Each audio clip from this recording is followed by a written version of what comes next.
بسم اللہ الرحمن الرحیم۔ ماہ نبوت طلوع ہوا۔ حضرت ابن عباس کہتے ہیں نبی کریم صلی اللہ علیہ وسلم اس دنیا میں تشریف لائے تو آپ کی عمل نال کٹی ہوئی تھی۔ عمل نال کو بچہ پیدا ہونے کے بعد دائیا کاٹتی ہے۔ عبد المطلب یہ دیکھ کر بے حد حیران اور خوش بھی ہوئے۔ وہ کہا کرتے تھے میرا بیٹا نرالی شان کا ہوگا۔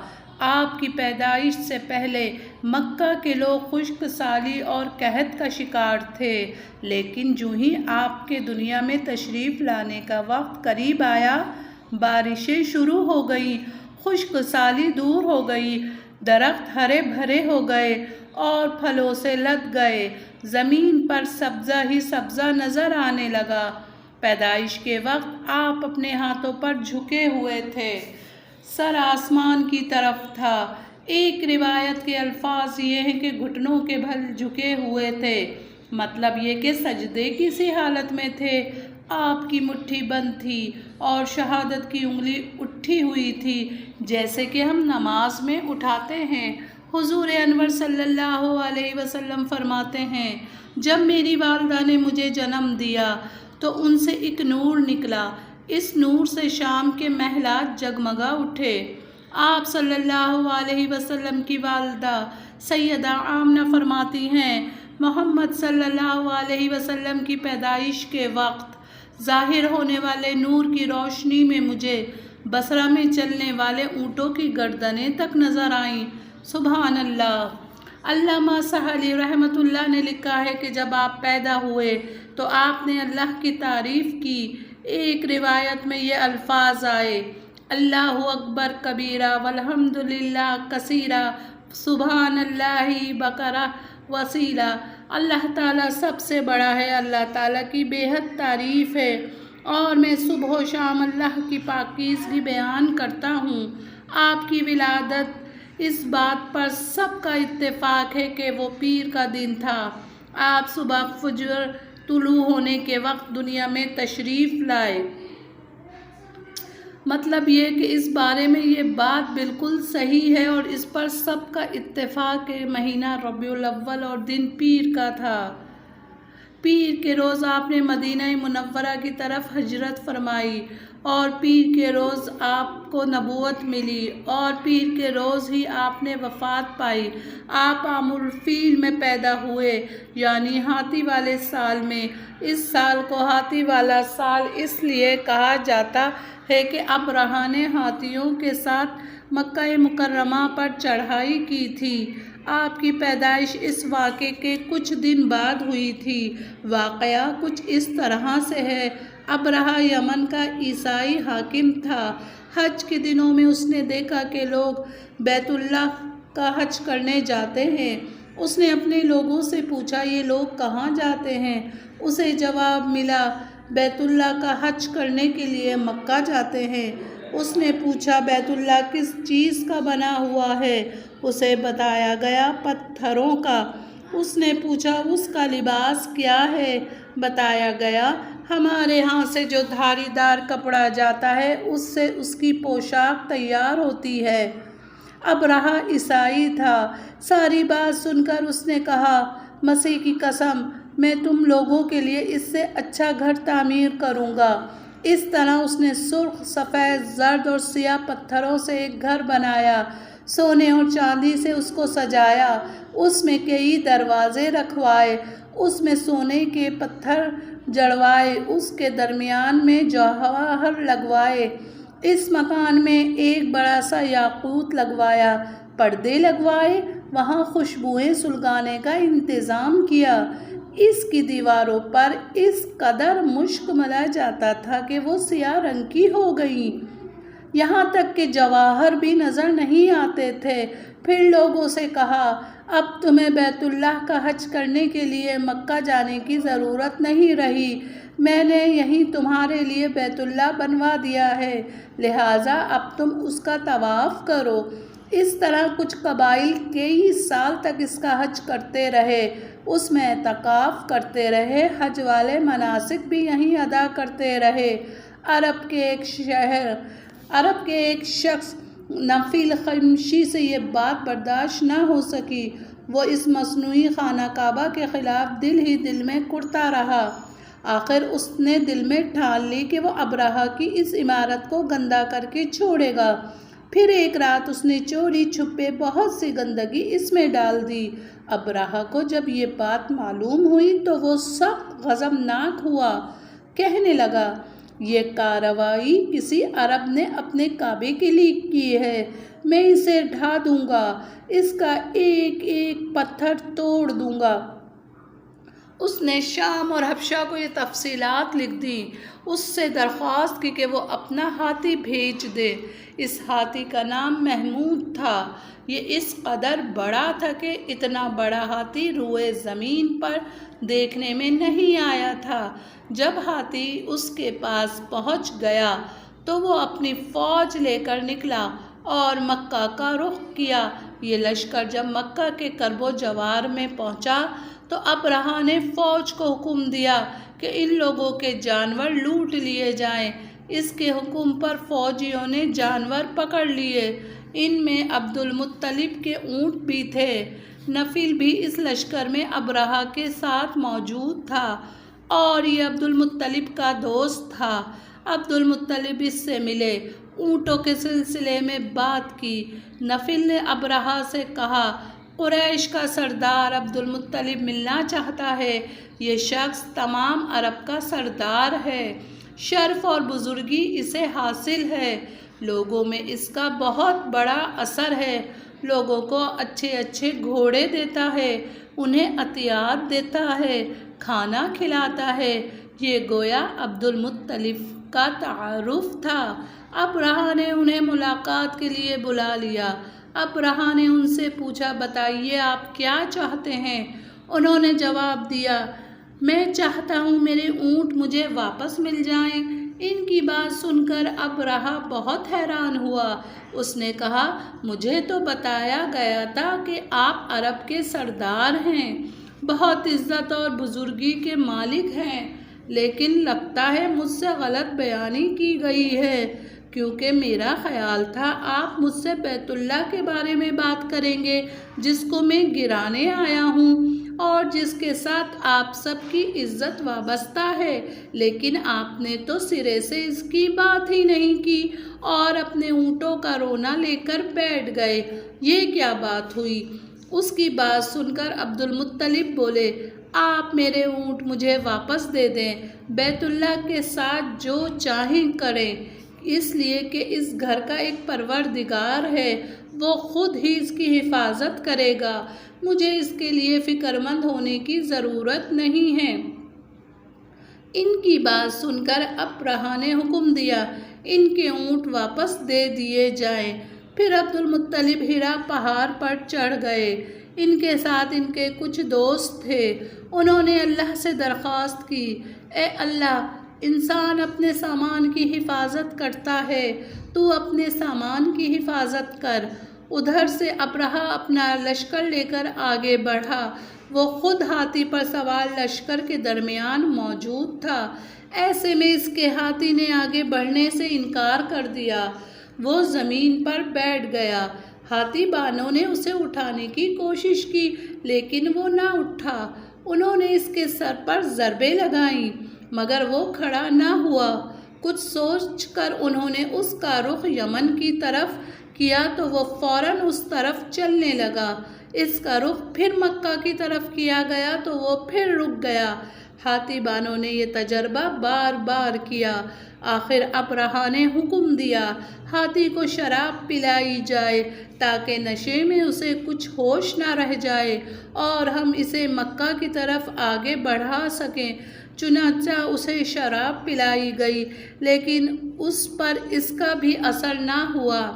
ابرہہ کے ہاتھی کو اٹھانے کی مسلسل کوشش جاری تھی کہ اچانک سمندر کی طرف سے ان کی طرف اللہ تعالیٰ نے ابابیلوں کو بھیج دیا۔ وہ ٹڈیوں کے جھنڈ کی طرح آئیں۔ دوسری طرف عبد المطلب مکہ میں داخل ہوئے، حرم میں پہنچے اور کعبے کے دروازے کی زنجیر پکڑ کر ابرہہ اور اس کے لشکر کے خلاف فتح کی دعا مانگی ان کی دعا کے الفاظ یہ تھے: اے اللہ، یہ بندہ اپنے قافلے اور اپنی جماعت کی حفاظت کر رہا ہے، تو اپنے گھر یعنی بیت اللہ کی حفاظت فرما۔ ابرہہ کا لشکر فتح حاصل نہ کر سکے، ان کی طاقت تیری طاقت کے آگے کچھ بھی نہیں۔ آج سلیب کامیاب نہ ہو۔ سلیب کا لفظ اس لیے بولا کہ ابرہہ عیسائی تھا، اور سلیب کو عیسائی اپنے نشان کے طور پر اس ساتھ لے کر چلتے ہیں۔ اب انہوں نے اپنی قوم کو ساتھ لیا اور ہیرا پہاڑ پر چڑھ گئے، کیونکہ ان کا خیال تھا کہ وہ ابرہہ کا مقابلہ نہیں کر سکیں گے۔ اور پھر اللہ تعالیٰ نے پرندوں کے جھنڈ بھیج دیے۔ یہ پرندے چڑیا سے قدرے بڑے تھے۔ ان میں سے ہر پرندے کی چونچ میں پتھر کے 3 ٹکڑے تھے۔ یہ پتھر پرندوں نے ابرہہ کے لشکر پر گرانے شروع کیے۔ جو ہی یہ پتھر ان پر گرتے ان کے ٹکڑے ٹکڑے ہو گئے، بالکل اسی طرح جیسے آج کسی جگہ اوپر سے بم گرایا جائے تو جسموں کے ٹکڑے ٹکڑے اڑ جاتے ہیں۔ ابرہہ کا ہاتھی محمود البتہ ان کنکریوں سے محفوظ رہا، باقی سب ہاتھی تہس نہس ہو گئے۔ یہ ہاتھی 13 عدد تھے، سب کے سب کھائے ہوئے نحوست کے مانند ہو گئے، جیسا کہ سورۃ الفیل میں آتا ہے۔ ابرہہ اور اس کے کچھ ساتھی تباہی کا یہ منظر دیکھ کر بری طرح بھاگے، لیکن پرندوں نے ان کو بھی نہ چھوڑا۔ ابرہہ کے بارے میں لکھا ہے کہ اس کے جسم کا ایک عضو الگ ہو کر گرتا چلا گیا، یعنی وہ بھاگ رہا تھا اور اس کے جسم کا ایک حصہ الگ ہو کر گر رہا تھا۔ دوسری طرف عبد المطلب اس انتظار میں تھے کہ کب حملہ ہوتا ہے، لیکن حملہ ور جب مکہ میں داخل نہ ہوئے تو وہ حالات معلوم کرنے کے لیے نیچے اترے، مکہ سے باہر نکلے۔ تب انہوں نے دیکھا سارا لشکر تباہ ہو چکا ہے، خوب مال غنیمت ان کے ہاتھ لگا، بے شمار سامان ہاتھ آیا، مال میں سونا چاندی بھی بے تحاشا تھا۔ لشکر میں سے کچھ لوگ ایسے بھی تھے جو واپس نہیں بھاگے تھے، یہ مکہ میں رہ گئے تھے۔ ان میں ابرہہ کے ہاتھی کا محوت بھی تھا، اور جو محمود کو آگے لانے میں ناکام رہا تھا۔ ہمارے نبی حضرت محمد صلی اللہ علیہ وسلم اس واقعے کے کچھ دن بعد پیدا ہوئے۔ آپ جس مکان میں پیدا ہوئے وہ صفا پہاڑی کے قریب تھا۔ حضرت کعب احبار رضی اللہ تعالیٰ عنہ روایت کرتے ہیں کہ میں نے تورات میں پڑھا تھا کہ رسول اللہ صلی اللہ علیہ وسلم کی پیدائش مکہ میں ہوگی، اور یہ کعب پہلے یہودی تھے، اس لیے تورات پڑھا کرتے تھے۔ دنیا میں آتے ہی حضور اکرم صلی اللہ علیہ وسلم روئے۔ حضرت عبد الرحمن بن عوف رضی اللہ تعالیٰ عنہ کی والدہ کہتی ہیں کہ جب حضرت آمنہ کے ہاں ولادت ہوئی تو میں وہاں موجود تھی۔ آپ صلی اللہ علیہ وسلم میرے ہاتھوں میں آئے، یہ غالباً دائیہ تھی، ان کا نام شفا تھا۔ فرماتی ہیں جب آپ میرے ہاتھوں میں آئے تو روئے۔ آپ کے دادا عبد المطلب کو آپ کی ولادت کی اطلاع دی گئی، وہ اس وقت خانہ کعبہ کا طواف کر رہے تھے۔ اطلاع ملنے پر گھر آئے، بچے کو گود میں لیا۔ اس وقت آپ کی والدہ نے ان سے کہا، یہ بچہ بڑا عجیب ہے، سجدے کی حالت میں پیدا ہوا ہے، یعنی پیدا ہوتے ہی اس نے پہلے سجدہ کیا ہے، پھر سجدے سے سر اٹھا کر انگلی آسمان کی طرف اٹھائی۔ عبد المطلب نے آپ کو دیکھا، اس کے بعد آپ کو کعبہ میں لے آئے، آپ کو گود میں لیے رہے اور طواف کرتے رہے، پھر واپس آ کر حضرت آمنہ کو دیا۔ آپ کو عرب کے دستور کے مطابق ایک برتن سے ڈھانپا گیا، لیکن وہ برتن ٹوٹ کر آپ کے اوپر سے ہٹ گیا۔ اس وقت آپ اپنا انگوٹھا چوستے نظر آئے۔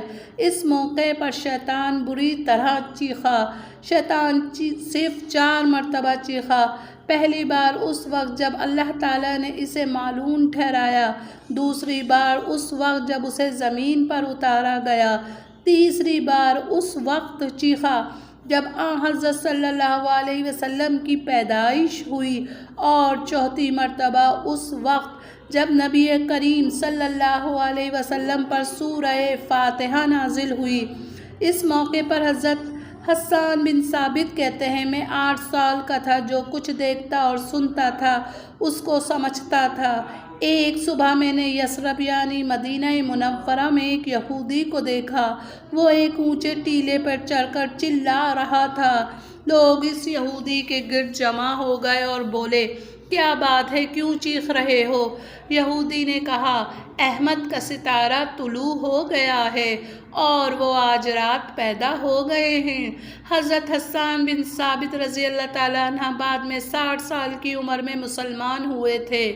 120 سال کی عمر میں انہوں نے وفات پائی، گویا ایمان کی حالت میں 60 سال زندہ رہے۔ بہت اچھے شاعر تھے۔ نبی کریم صلی اللہ علیہ وسلم کی اپنے اشعار میں تعریف کیا کرتے تھے اور دشمنوں کی برائی اشعار میں بیان کیا کرتے تھے۔ غزوات کے موقع پر اشعار کے ذریعے مسلمانوں کو جوش دلاتے تھے۔ اسی بنیاد پر انہیں شاعر رسول کا خطاب ملا تھا۔ حضرت کعب احبار رضی اللہ تعالیٰ عنہ فرماتے ہیں کہ میں نے تورات میں پڑھا ہے کہ اللہ تعالیٰ نے حضرت موسیٰ کو حضرت صلی اللہ علیہ وسلم کی ولادت کے وقت کی خبر دے دی تھی، اور حضرت موسیٰ نے اپنی قوم بنی اسرائیل کو اس کی اطلاع دے دی تھی۔ اس سلسلے میں انہوں نے فرمایا تھا، تمہارے نزدیک جو مشہور چمکدار ستارہ ہے، جب وہ حرکت میں آئے گا تو وہی وقت رسول اللہ صلی اللہ علیہ وسلم کی پیدائش کا ہوگا۔ یہ خبر بنی اسرائیل کے علماء ایک دوسرے کو دیتے چلے آئے تھے۔ اس طرح بنی اسرائیل کو بھی حضرت صلی اللہ علیہ وسلم کی ولادت کا وقت یعنی اس کی علامت معلوم تھی۔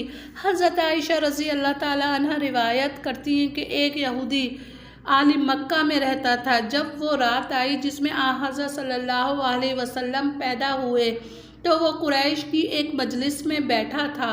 اس نے کہا، کیا آج تمہارے ہاں کوئی بچہ پیدا ہوا ہے؟ لوگوں نے کہا، ہمیں تو معلوم نہیں۔ اس پر یہودی نے کہا، میں جو کچھ کہتا ہوں اسے اچھی طرح سن لو۔ آج اس امت کا آخری نبی پیدا ہو گیا ہے، اور قریش کے لوگوں، وہ تم میں سے ہے یعنی وہ قریشی ہے۔ اس کے کندھے کے پاس ایک علامت ہے یعنی مہر نبوت۔ اس میں بہت زیادہ بال ہیں یعنی گھنے بال ہیں، اور یہ نبوت کا نشان ہے، نبوت کی دلیل ہے۔ اس بچے کی ایک علامت یہ ہے کہ وہ 2 رات تک دودھ نہیں پیے گا۔ ان باتوں کا ذکر اس کی نبوت کی علامت کے طور پر پرانی کتب میں موجود ہے۔ علامہ ابن حجر نے لکھا ہے، یہ بات درست ہے، آپ نے 2 دن تک دودھ نہیں پیا تھا۔ یہودی عالم نے جب یہ باتیں بتائیں تو لوگ وہاں سے اٹھ گئے۔ انہیں یہودی کی باتیں سن کر بہت حیرت ہوئی تھی۔ جب وہ لوگ اپنے گھروں میں پہنچے تو ان میں سے ہر ایک نے اس کی باتیں اپنے گھر کے افراد کو بتائیں۔